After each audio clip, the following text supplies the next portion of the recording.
For the past 3 weeks, Greta has been sailing with me through thick and thin, highs and lows, blue skies and stormy nights. Together we've adventured throughout Martinique, Dominica, and Guadeloupe, more than 160 nautical miles.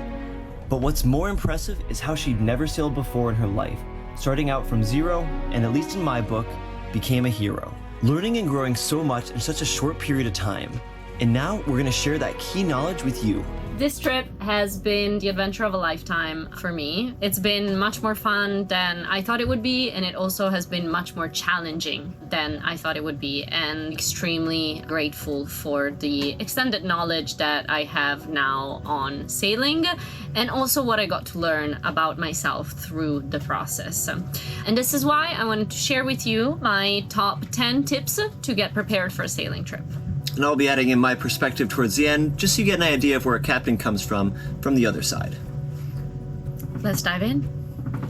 Number 1, be ready for a very basic beauty routine. Space and resources on a boat are very limited. You don't want to overpack, have a way over the top beauty routine. Of course, you want to be taking care of your skin and your hair. You're going to spend a lot of time in the sun. You're going to spend a lot of time in the water. So definitely pack a good sunscreen, some oil. If you can find an oil like I did that works both for your skin and your hair, all the better. It's one less box that you got to bring with you. But really just pack as light as possible. Your skin is going to be under a lot of stress, so you don't want to be putting too many products on top of already all of the things that it's going to be getting. Also, pack a good file. Your nails are gonna get broken all the time, and that's it. You don't need much more than that. What's your 2 cents? Yeah, Captain's 2 cents on that is also don't use a lot of water. You know, you don't have a full shower. Boats have to make or go get their water, so it's not infinite. Be ready for that. But other than that, I think you nailed it really well. You're out here to be on a boat, not to like go out to the clubs. Unless that's the kind of boat you're going for, at which point this video does not apply to you and you're going to a mega yacht. Next item.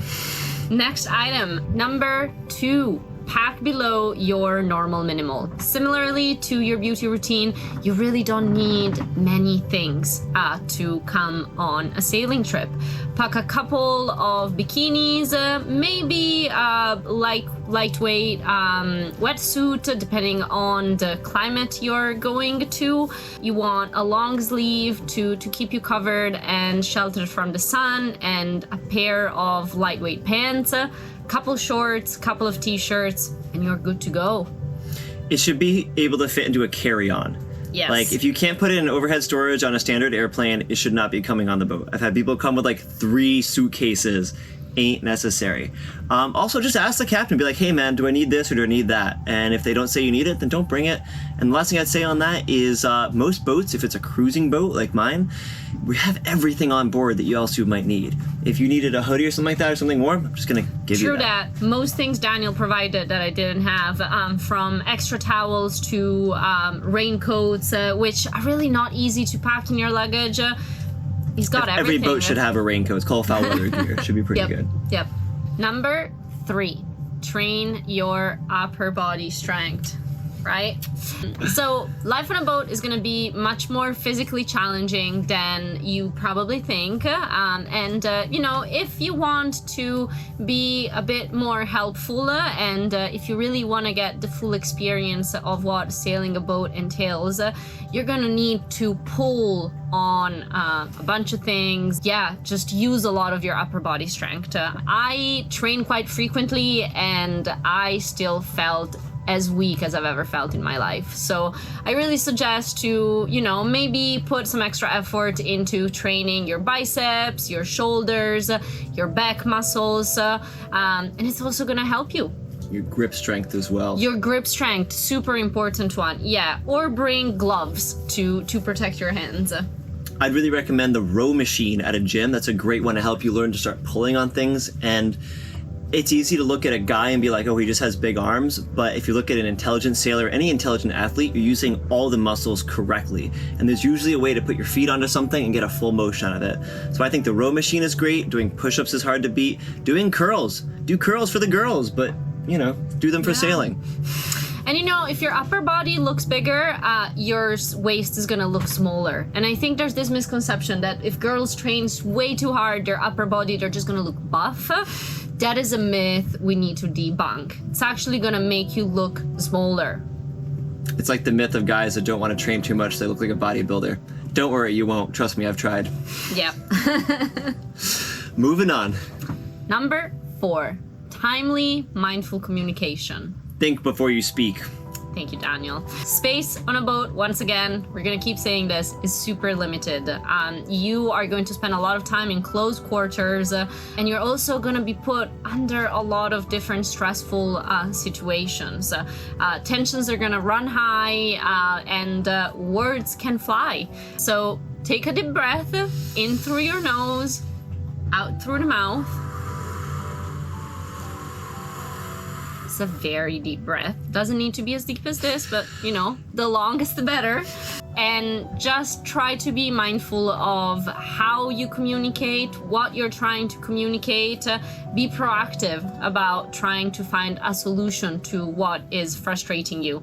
Not just state the problem, but actually maybe try and work your way around the issue with the person who's sharing the experience with you. Well, that's great. My 2 cents on this is I try to sit down once a week with the crew that I have on the boat. We go over anything that might be bugging them, and it feels less personal when you do it that way. I would say if you're crew, maybe ask the captain too, be like, at a good time, you know, hey, when we come to this anchorage, after you have some time to sit down and relax, could I talk to you about a few things? Timing can be more important sometimes than what you're actually trying to say. Number 5, put aside your ego. There's gonna be so many things to learn once you get on a boat, and there's going to be many things that you have no clue how to do and you're gonna feel totally useless about. I am very efficient, ambitious person, and for me it's really difficult to be put in a position where I'm told what to do, because I come from an experience of just learning it my own way and doing things my own way. So it's really difficult to just, you know, take a step back and let someone else just walk you through exactly what you need to do and how you're going to do it without getting a say in that. But that's great, because you get to learn something new and you get to help your captain with how the boat is running. And eventually he's gonna get to the point of letting you do things on your own, and that's extremely empowering. Actually, for the captain as well, be humble and put aside your ego. I've had crew members sometimes show me something that I didn't know, that I wasn't adjusting the sails just right. So I think the humility is best when it goes both ways. True that. Number 6, be curious, but when appropriate. You're gonna learn so many new things and you're gonna have so many questions. Not all the time is a great time to be asking questions. Your captain and your crew, if there's other people with you, may be handling a lot of tension or maybe in a very difficult situation, and it may not be the best time for you to ask them a question. So be mindful of when you ask questions. It's always great to ask them, but it's not always the best time to ask them. Yeah, my 2 cents on that is I love it when crew ask questions at the right time. It helps me know exactly what I need to teach them on, because I don't like to just monologue and then find out they already knew it. That's terrible. So ask the right question at the right time. Some question, to give you an example, like if the boat is aground in a mooring field, like 100 feet from where we are right now, and then the crew member asks, wait, is it too shallow to anchor here while the boat is heeled over on the sandbank? You know. Yeah. May not be the best time. May not be the best time. But hopefully you have a captain who just looks at you, takes a deep breath, and then laughs. True that, true that. All right, moving on. Number 7, bring your Kindle. Be able to entertain yourself. So this point is all about bringing something that entertains you while on your downtime, while you're not out and about adventuring. For me, that's my Kindle. It holds a lot of books that I can read when I'm not doing anything else outside of the boat. It can also be your iPad. It can be a diary where you journal. It can be a sketchbook where you draw. Any device or mean that keeps you entertained. Not only that, it gives you alone time, and then the captain and you both get alone time. And that's really important because such a small space, you don't want to be too close for too long. You want to give each other a little bit of a break. And I'll tell you what, it makes a huge difference. Number 8, Do your research. Know where the boat is going. There's not going to be many things that you're going to be in charge of. One great thing that you can do ahead of time is doing your research on where you're going to be, what adventures you can get up to, and that's really some couple practical things that you can really help your captain with. Not have to think about what activities you can get up to, what grocery store is nearby one of your anchorages, or you know, if there's a great spot for free diving. All of these are little things that you can research ahead of time before your trip, or even while you're on the trip if you have connection. And yeah, you can be proactive about giving suggestions instead of having the captain lead on all of the adventures. Exactly. I would only add on to that it was extremely helpful when Greta showed me where I could check out of a country, and I didn't have to do that extra research. It's like, here's where it is on the map, and then I can figure out where to anchor. Also, too, it's great for you to know where the boat is and where the boat's going in case you need to get off the boat. Nothing's worse than being stuck on a boat with somebody you don't want, so know where you can get off. And the last thing I would say is, if you are going to be telling the captain some places you would like to go, do it very, very respectfully, because keep in mind, every new place that the captain has to plot to go out to, the anchorage could be bad, there could be a no boating there could be a reef, there could be this, and it adds a little bit of extra stress on the captain. We want to do it, but, you know, just ask respectfully, and if they say, hey, we can't go there, don't get too downed about it. Yeah, don't take it personally. Number 9, learn boat basics. Learn the name of stuff. I came to the boat not having done my research on that, and that's on me. And it took Daniel a great deal of patience and time to point out every single little nook of the boat and every rope and tell me exactly their names and their use. While of course it's useful to get first-hand practice, this is something you can do a bit of research on before sailing. You can read books, you can watch videos about what parts of the boat are and what they do. And that saves both of you a bit of time and frustration, I think. I would just say, know how the boat is rigged. Is it a sloop rigged, ketch? What is it? It's probably going to be a sloop. In which case, you know, the main sheet is going to refer to just one thing in one place, and it'll be really that simple. But knowing the name is a huge difference. Your captain is not going to expect you to get on the boat and know how to sail the boat and be an expert. I mean, depending on your background, but as a rule of thumb, he's not going to expect you to be a sailor from day first. But having a bit of background knowledge will help. Number 10, be intentional. I think a lot of the times when we embark on new trips, we don't really know what we're looking for and what experience we are going for. Being on a boat is tough. Getting on a sailing trip is not, you know, a leisure, relaxing vacation.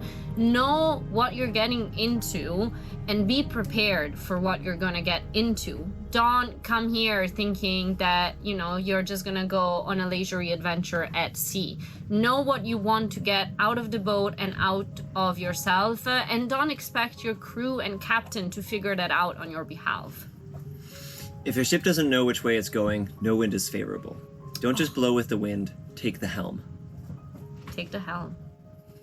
Each boat experience is extremely unique to the person embarking on the boat and to the captain and crew present on the boat.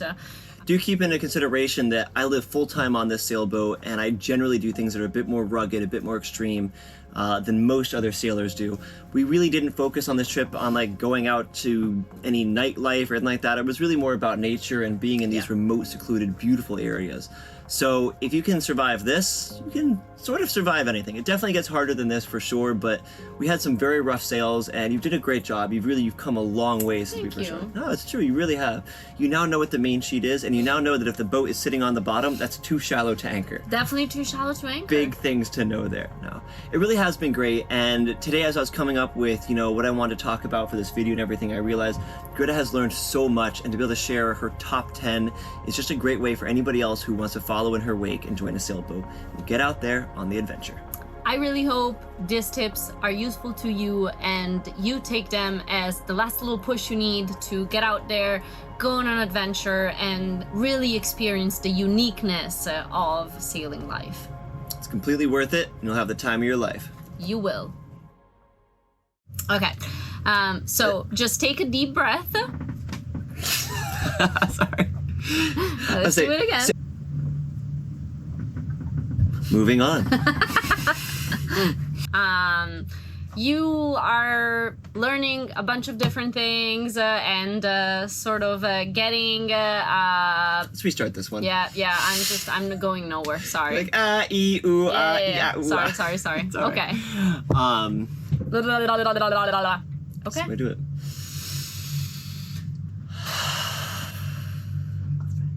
There's gonna be so many new things to learn, and so many.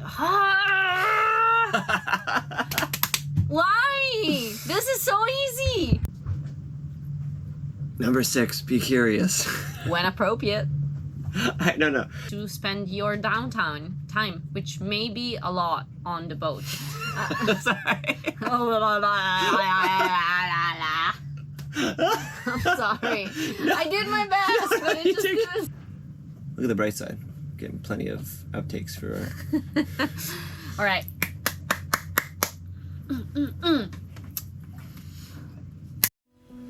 Thanks for joining me on this adventure. I hope you feel inspired to begin adventures of your own. Don't forget to like, comment, and subscribe. For an exclusive, in-depth look at this adventure lifestyle and to further support my channel, become a member of my Patreon crew. Link in the description. I'll see you on the next adventure.